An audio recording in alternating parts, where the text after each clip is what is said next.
ஆமாம், நான் இப்போ எதுக்கு ஃப்ரண்ட் கேமரா ஆன் பண்ணிட்டு நிற்கிறேன்னு தானே யோசிக்கிறீங்க. ஆமாங்க, இன்றைக்கி சர்ச்சுக்கு கிளம்ப போகிறேன். ஸோ ஒரு கெட் ரெடி வீடியோ பார்க்கலாமா? ஆமாங்க, நீங்கள் நினைக்கிறது கரெக்ட் தான். நான் காலையிலே குளிச்சுட்டேன். இப்போ நான் என் ஃபேஸ் ஹைட்ரேட் பண்ண போகிறேன். ஸோ பான்ஸோட மாய்ஸ்சரைசர் யூஸ் பண்ண போகிறேன். கொஞ்சமாக எடுத்து இந்த பக்கம் கொஞ்சம் அந்த பக்கம் கொஞ்சம் போட்டு பிளெண்ட் பண்ணிக்கலாம். நெக்ஸ்ட்டு வந்து பான்ஸோட டே க்ரீம். இது என்னோடய ஃபேஸ் கொஞ்சம் டல்லாக இருக்குது பார்த்தீங்களா, ஸோ அதுக்காக யூஸ் பண்ணுறேன். கொஞ்சம் பிரைட்னஸ் லுக் கொடுக்கும். ஸோ அதுக்காக அவ்வளோதாங்க. ஐயோ, இன்றைக்கி கேமரா பார்த்து நிறைய போட்டுட்டேங்க. இது எப்படி மேட்ச் பண்ணுறது தெரியாமல் கண்ணா பின்னாடி தேய்ச்சிட்டாங்க. அங்கங்கே ஒயிட் ஆகிடுச்சு. பரவாயில்லைங்க, மாய்ஸ்சரைசர் போட்டதுனால அப்படியே ஸ்கின்னோட அட்டாச் ஆயிரும். ஆனால் என்ன, கொஞ்சம் நல்லா தேய்க்கணும். தேய்ச்சிட்டேன். தேய்ச்சி இந்த பக்கம் கொஞ்சம் அந்த பக்கம் கொஞ்சம் பிளெண்ட் பண்ணி அப்படியே ஒரு இதுக்கு கொண்டு வரணுங்க, ஃபார்முக்கு. அப்போ தாங்க ஸ்கின்னோட அட்டாச்சாக தெரியும். இருங்க, முடிய போகுதுன்னு நினைக்கிறேன். முடிஞ்சிருச்சுங்க. பார்த்திங்களா, கொஞ்சம் என் ஃபேஸ் கொஞ்சம் டல்னஸ் குறைஞ்சிருக்கு. அதுக்காக தான் இந்த க்ரீம் யூஸ் பண்ணுறேன். கிட்ட பாருங்கள். அடுத்து நம்ம என்ன போட போகிறோன்னா, நெக்ஸ்ட்டு வந்து பர்ஃப்யூம். இது என்னோடய ஃபேவரெட்டுங்க. ஒன் ஆஃப் த ஃபேவரெட் சொல்லலாங்க. ஏன் ரொம்ப பிடிக்கும்னா அதோடய ஸ்மெல்லாக என்னன்னு தெரிலங்க.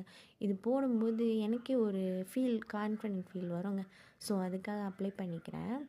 நெக்ஸ்ட்டு வந்து பான்ஸோட மிராக்கிள் க்ரீம். இது வந்து என்னோடய ஷார்ப்காக என் ஃபேஸ் கொஞ்சம் ஜம்பியாக இருக்கனால இது போட்டால் கொஞ்சம் ஷார்ப்பாக தெரியும். இந்த சைட்லாம் கொஞ்சம் ஷைனிங்காக தெரியும். அந்த பிளாக் ஹெட்ஸ்லாம் கொஞ்சம் ஹைலைட்டாக தெரியாமல் இருக்கிறதுக்காக அப்ளை பண்ணுறேங்க. பாருங்கள் எவ்வளோ அழகாக இருக்குன்னு. ரொம்ப குட் ப்ராடக்ட்டுங்க இந்த பான்ஸோடது. நான் அதுதான் ரெகுலராக யூஸ் பண்ணிகிட்ருக்கேன். நெக்ஸ்ட்டு வந்து லிப் பாம் தாங்க தேடிட்டுருக்கேன்.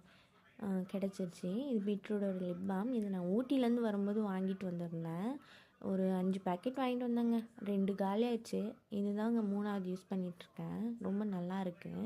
நைட் தூங்கும்போது அப்ளை பண்ணிட்டு தூங்கிடுவாங்க. ரொம்ப நல்லாயிருக்கும். நம்ம லிப்ஸை கொஞ்சம் ஹைட்ரேட்டாக வச்சுக்குவோம். அப்ளை பண்ணியாச்சு. க்ளோஸ் பண்ணி வச்சிடலாம். நெக்ஸ்ட்டு ஸ்கின் கேர் முடிஞ்சிருச்சு. நெக்ஸ்ட்டு நம்ம ஹேர் கேர் போகலாமா? ஹேர் கேர் சீரங்க. இது தாங்க நான் யூஸ் பண்ணுற சீரம், ஸ்டீரெக்ஸோடது. நான் போடாக்ஸ் பண்ணியிருக்கேன். ஸோ வந்து அவங்க ரெஃபர் பண்ண சீரம் தான் யூஸ் பண்ணணும். ஆனால் அந்த சீரம் ரொம்ப காஸ்ட்லியாக இருக்குங்க. என்னால் வாங்க முடியாது. மந்த்லி என்னோடய சேலரி ஃபுல்லாக அதில் வச்சிடணும். ஸோ அதனால் நான் வந்து இந்த சீரம் யூஸ் பண்ணிகிட்ருக்கேன். இது ரொம்ப அஃபர்டபுளாக இருக்குது, எனக்கு கம்ஃபர்டபுளாக இருக்குனால இதை யூஸ் பண்ணிகிட்ருக்கேன். ஃபியூ ட்ராப்ஸ் எடுத்து என்னோடய ஹேண்டில் நல்லா ரப் பண்ணிவிட்டு ஹேரில் அப்படியே அப்ளை பண்ணிடுறேன். பாருங்கள், கொஞ்சம் மசாஜ் பண்ணி அப்படியே அப்ளை பண்ணுங்கள். ஹேர் கொஞ்சம் நல்லா ஷைனிங்காக இருக்குது பார்த்தீங்களா? அவ்வளோதாங்க, க்ளோஸ் பண்ணி வச்சிடலாம். நம்ம யூடியூபர்ஸ் மாதிரி ட்ரை பண்ணலாமா? ஒரு நிமிஷத்தில் ஹேர் ஸ்டைல் வந்துடுச்சு பாருங்கள். அவ்வளோதாங்க.